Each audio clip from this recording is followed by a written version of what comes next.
Bon, alors David, mon petit doigt me dit que tu as écouté Emmanuel Macron il n'y a pas longtemps et que tu en as été tout retourné. Oh que oui. Eh bien, il y a des nouvelles qui sonnent comme des avertissements. Il y a des cadeaux, parfois, qui ont un goût de poison. C'est étrange, il y a parfois des annonces qui ressemblent à des alertes. Et c'est le cas du fameux contrat d'engagement annoncé hier en grande pompe par Emmanuel Macron et Jean Castex, notre Premier ministre. Alors Macron, il nous l'avait promis en juillet. Les yeux brillants, ont pétillé au gouvernement d'annoncer qu'un revenu quasiment universel verrait le jour. On faisait à ce moment-là battre les tambours. 1 million de jeunes concernés, avec des plans déjà mis en place, comme un jeune, une solution. Bref, plus personne à la rue, voilà ce qu'on nous sous-entendait. Alors il y avait de quoi se réjouir, oui, mais je crois que, comme moi, beaucoup de Français ont arrêté d'entretenir des illusions sur la politique de Macron vis-à-vis des jeunes. Surtout quand on connaît la réalité de ce que fait ce gouvernement, non pas pour la jeunesse, mais à la jeunesse. Parce que la réalité, elle n'est pas loin en ce moment.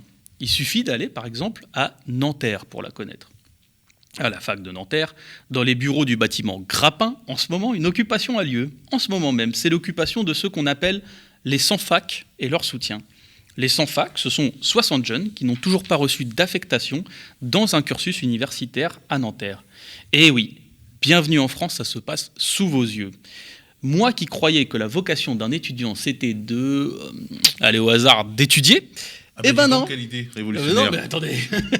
Il faut visiblement se battre dans ce pays pour arracher ce droit élémentaire. Rendez-vous compte, on parle de seulement 60 personnes pour une fac de 35 000 étudiants qui, après 7 semaines de cours, se voient toujours empêchés de pouvoir accéder à l'enseignement supérieur parce qu'il n'y aurait, on nous le dit, pas assez de place.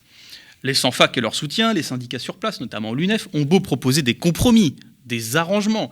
La direction de l'université maintient qu'un campus de 35 000 personnes ne pourra pas accueillir 60 000 étudiants supplémentaires.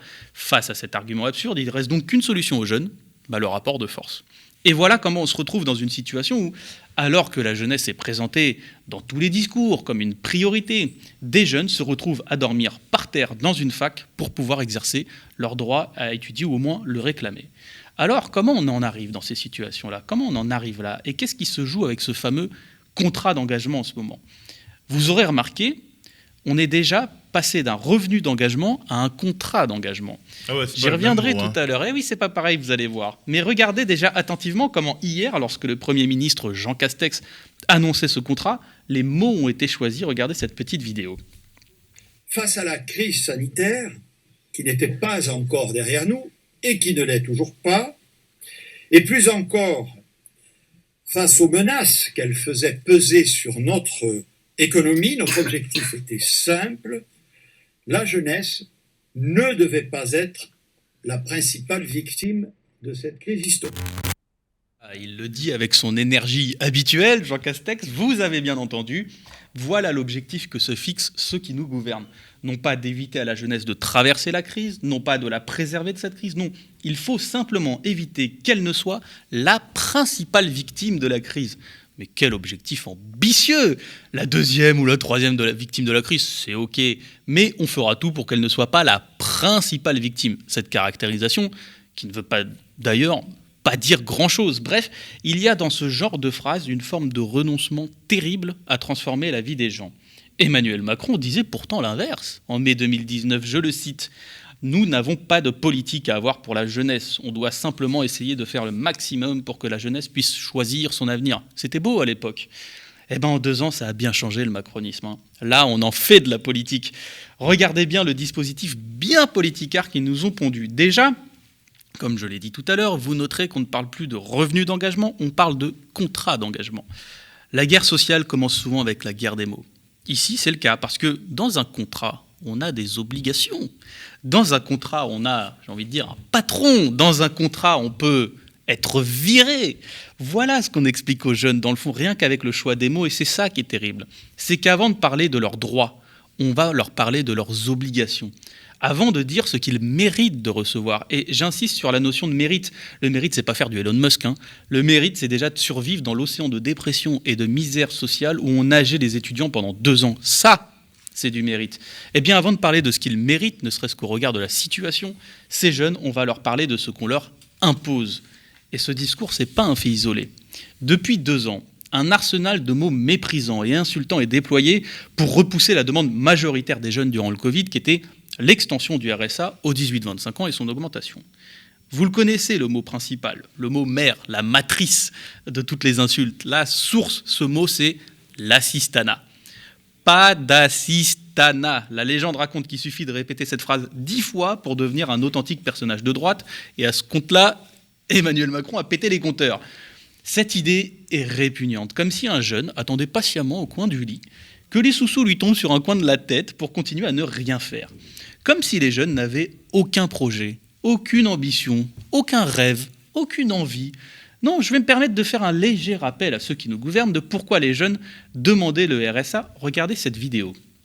En un an, il n'y a rien qu'à bouger. Il n'y a rien qu'à bouger. C'est-à-dire que la précarité est exactement la même. Les étudiants sont toujours en grande difficulté, en très grave difficulté. Voilà. C'est pas pour jouer aux jeux vidéo. C'est pas pour ne rien foutre. Si les jeunes ont besoin d'argent, c'est juste, comme le dit avec justesse l'Humanité ce matin, parce qu'ils ont faim. C'est pour manger cet argent. Alors d'où leur vient cette idée aux gens qui nous gouvernent que l'argent donné aux jeunes, c'est pour les assister. Eh bien, fut un temps où mon grand-père répétait souvent un vieux dicton « On juge les autres d'après soi-même ». Je crois que c'est ça au fond. La vérité, c'est que c'est les gens du pouvoir qui sont assistés. C'est eux qui ne foutent rien. C'est eux qui n'ont rien prévu pendant la crise d'ailleurs et qui n'ont même pas été capables d'anticiper le fait que des jeunes feraient des centaines de mètres de queue pour avoir des paniers repas. Alors forcément, ils pensent que tout le monde est aussi flemmard qu'eux. Ils ont un poil dans la main. Oui, mais dans la main gauche, parce que la droite, elle fonctionne à merveille. Ils ont un poil dans la main du social. Ils sont tellement bons à rien, les ducobus qui nous gouvernent, qu'ils ont pensé que leur annonce ne serait pas examinée, qu'elle ne serait pas décortiquée sous un œil un peu méfiant. Mais c'est pas de chance, parce qu'il y a plein de gens qui se sont mis au boulot depuis hier. Et comme dirait le poète, c'est nul. C'est zéro, c'est nul. Regardez donc comment que c'est nul. Au départ, Emmanuel Macron nous parlait d'1 million de jeunes concernés. C'était plutôt vers l'été. Sauf que, surprise, au final, ça concernera que 400 000 jeunes. Double surprise, surprise dans la surprise, inception surprise.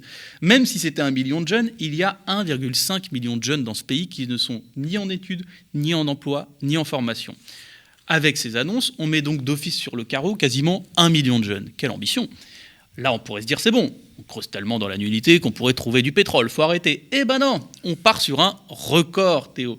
Les étudiants ne seront pas concernés par cette initiative. Jean Castex va donc demander aux plus de 500 000 étudiants qui sont sous le seuil de pauvreté de faire comme dans Koh-Lanta hier, de prendre leur sac et leur flambeau et de dire au revoir à leurs petits camarades parce qu'ils quittent l'aventure. Et à ce stade-là, vous vous dites que c'est bon, c'est vraiment bien foutu de nous. Quand même, le gouvernement pose 2,5 milliards d'euros sur la table, il l'a dit. Encore raté. Car cette annonce consiste en fait à s'ajouter à des choses, des dispositifs qui existent déjà, comme la garantie jeune gérée par les missions locales. Résultat des courses, l'augmentation budgétaire réelle promise par le gouvernement n'est pas de 2,5 milliards, mais de 550 millions, un quart moins. Alors là, vous êtes censé commencer à vous énerver, à me dire « Mais David, quand même, les jeunes auront droit à une allocation !» Et là, c'est le moment où je vous regarde avec des yeux grands ouverts et où je vous réponds « En effet, ce sera une superbe allocation de 500 € en échange de 15 à 20 heures de formation ou d'accompagnement ou d'activité, c'est-à-dire environ 5 € de l'heure. » Alors moi, je ne recommande pas aux esprits les plus rigoureux qui refusent d'être à ce point-là pris pour des crétins de venir me défendre ça, parce que je leur ajouterai qu'en plus, 500 €, c'est le taux maximum, et qu'il sera sûrement bien en dessous de cette réalité pour beaucoup de jeunes.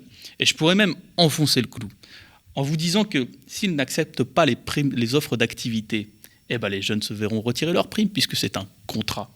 Je ne dis pas non plus que Pôle emploi n'aura probablement jamais les moyens d'accompagner ce dispositif, puisque rien qu'en 2022, le budget leur retire 400 millions d'euros de financement. Non, je ne voudrais pas être trop vilain de si bon matin. Alors, comment est-ce qu'on conclut avec un tel sac de nœuds ? On pourrait peut-être s'inspirer des mots de notre magnificence, notre absolu, notre président. Écoutez. 20 ans en 2020. C'est dur. Donc je donnerai jamais de leçons à nos jeunes. Parce que ce sont ceux qui, honnêtement, vivent un sacrifice terrible.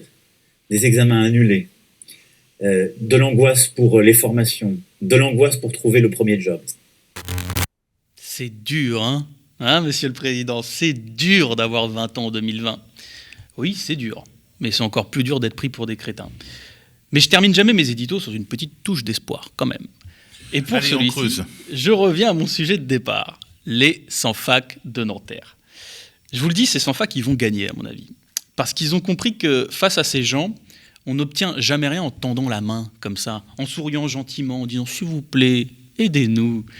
Dans ce pays qui est d'une violence sociale inouïe, brutale, on améliore nos vies en se battant, en gueulant, en luttant et en ne laissant rien passer. Et quand on se bat et qu'on s'accroche, on gagne, souvent. Que leur lutte, j'espère, soit un exemple pour les jeunes, c'est ça que j'aimerais vous montrer. Même parce que, même à quelques dizaines, au sommet d'une tour pendant un jour férié, à 22h, comme je les ai vus lundi, quand tout semble difficile, quand on se sent seul, il y a une chose qui peut soulever des montagnes. Cette chose-là, c'est la détermination. Et ça rend même un peu joyeux. Je vous laisse là-dessus regarder.